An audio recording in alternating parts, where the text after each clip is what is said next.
जिस मस्जिद पर हजरत ईसा अलैहिस्सलाम उतरेंगे उस मस्जिद में इमाम मेहदी अपनी फौज के साथ नमाज की तैयारी कर रहे होंगे। हजरत ईसा अलैहिस्सलाम मस्जिद में एंटर होंगे तो इमाम मेहदी उन्हें जमात करवाने के लिए आगे करेंगे। तो हजरत ईसा अलैहिस्सलाम कहेंगे कि इकामत तुम्हारे लिए हुई है, तुम इस उम्मत के लीडर हो। तो फिर इमाम मेहदी जमात करवाएंगे। नमाज के बाद इमाम मेहदी लीडरशिप हजरत ईसा अलैहिस्सलाम के हवाले कर देंगे। फिर हजरत ईसा अलैहिस्सलाम फौज तैयार करेंगे, क्योंकि दज्जाल के साथ भी बहुत बड़ी फौज होगी। इसके साथ दुनिया की गवर्नमेंट्स, टेक्नोलॉजी, सब कुछ होगा। हजरत ईसा अलैहिस्सलाम मुसलमानों को गाइड करेंगे। इन्हें देखकर मुसलमानों का हौसला और ज्यादा बढ़ जाएगा, क्योंकि अब इनमें एक नबी मौजूद होगा और शायद से हजरत ईसा अलैहिस्सलाम के पास कुछ स्पिरिचुअल पावर्स भी होंगी। इसी वजह से जब दज्जाल को पता चलेगा कि हजरत ईसा अलैहिस्सलाम इस दुनिया में आ चुके हैं तो वो भागने की कोशिश करेगा। नबी सल्लल्लाहु अलैहि वसल्लम ने फरमाया, हजरत ईसा अलैहिस्सलाम को देखते ही वो नमक की तरह पिघलेगा और इसी तरह वो मकामे लुद पर पहुंचेगा और भागने की कोशिश करेगा।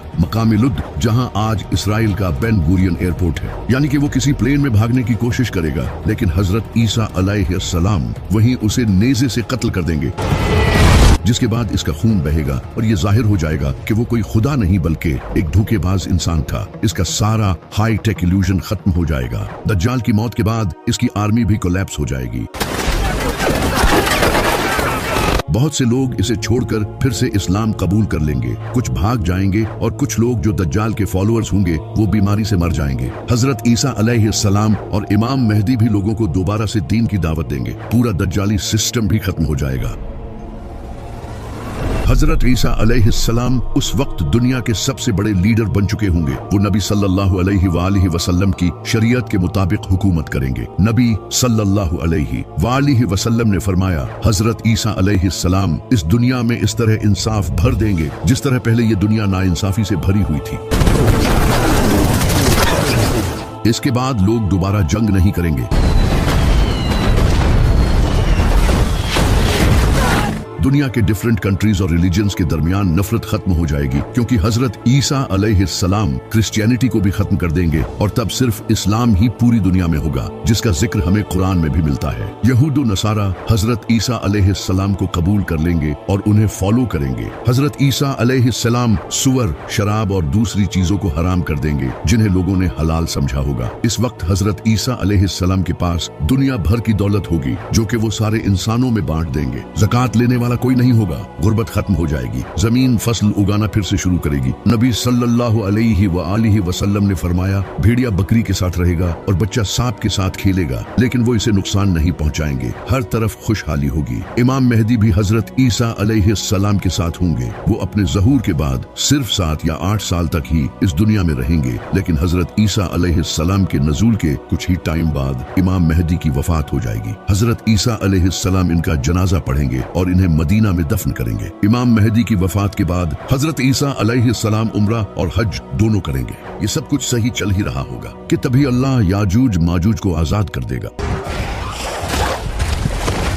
लेकिन ये सब जानने से पहले हमें आज से हजारों साल पीछे पर्सिया में जाना होगा, जब वहाँ एक नेक बादशाह की हुकूमत थी जिसका नाम था जुल्करनैन, जिनके पास काफी इल्म था और वो इंसाफ से हुकूमत करते थे। इस बादशाह को कुछ लोग साइरस द ग्रेट मानते हैं। जुल्करनैन ने डिफरेंट कबीलों और कौमों को अपने अंडर यूनाइट करना शुरू किया और वो पूरी दुनिया में अपने इस मिशन के लिए सफर करने लगे। वो वेस्ट और ईस्ट में भी गए। यूं ही सफर करते हुए वो एक वादी पहुंचे जो कि 2 पहाड़ों से घिरी हुई थी। वहाँ जुल्करनैन को कुछ लोग जो कि एक डिफरेंट लैंग्वेज बोलते थे। उन्होंने जुल्करनैन से कहा कि हम याजूज माजूज से बहुत तंग हैं, वो पूरी दुनिया में फसाद फैला रहे हैं। क्या आप हमारे और इनके दरमियान एक दीवार खड़ी कर सकते हो? हम इसके बदले आपको कुछ पैसे भी देने को तैयार हैं। तो जुल्करनैन ने कहा कि मुझे मेरे रब ने जो दिया है वो इन पैसों से कहीं बेहतर है, मुझे बस तुम्हारी मदद चाहिए। तो इसके बाद जुल्करनैन ने इनकी मदद से लोहे को पिघलाकर दीवार बनाना शुरू की और इन 2 पहाड़ों के दरमियान एक बड़ी लोहे की दीवार बना दी और इससे याजूज माजूज इस दीवार के पार कैद हो गए। जुल्करनैन ने दीवार बनाने के बाद लोगों से कहा, एक दिन मेरे रब का वादा पूरा होगा और ये दीवार टूट जाएगी। इसके बाद जुल्करनैन वापस चले गए और क़यामत तक के लिए वो दीवार मुसलमानों की गर्दन पर तलवार की तरह लटक रही है। लेकिन इमाम मेहदी की वफात के बाद ये दीवार टूट जाएगी।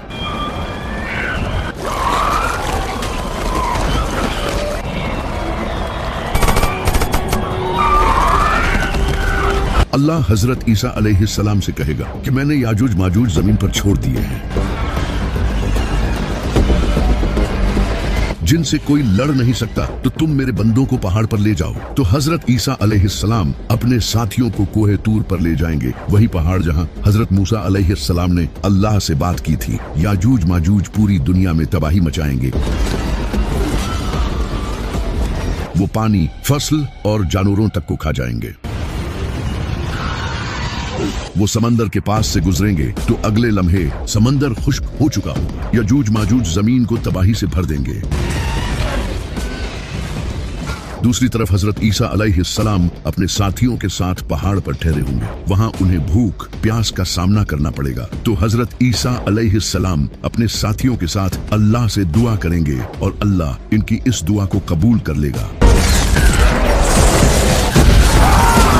इसके बाद अल्लाह याजूज माजूज की गर्दनों में ऐसा कीड़ा पैदा करेगा जो कि इनकी गर्दनों में सुराख कर देगा। इससे एक ही रात में इनकी मौत हो जाएगी और पूरी जमीन इनकी लाशों से भर जाएगी। इसके बाद हजरत ईसा अलैहिस्सलाम दोबारा अल्लाह से दुआ करेंगे तो अल्लाह लंबी गर्दनों वाले परिंदे भेजेगा जो कि इनकी लाशों को उठाकर कहीं दूर ले जाएंगे, जिससे पूरी जमीन साफ हो जाएगी। इसके बाद इंसानियत का एक नया दौर शुरू होगा। हजरत ईसा अलैहिस्सलाम शादी करेंगे और इनके बच्चे भी होंगे। इसके बाद इनकी वफात हो जाएगी और उन्हें नबी सल्लल्लाहु अलैहि वसल्लम के बिल्कुल साथ मदीना में दफन किया जाएगा।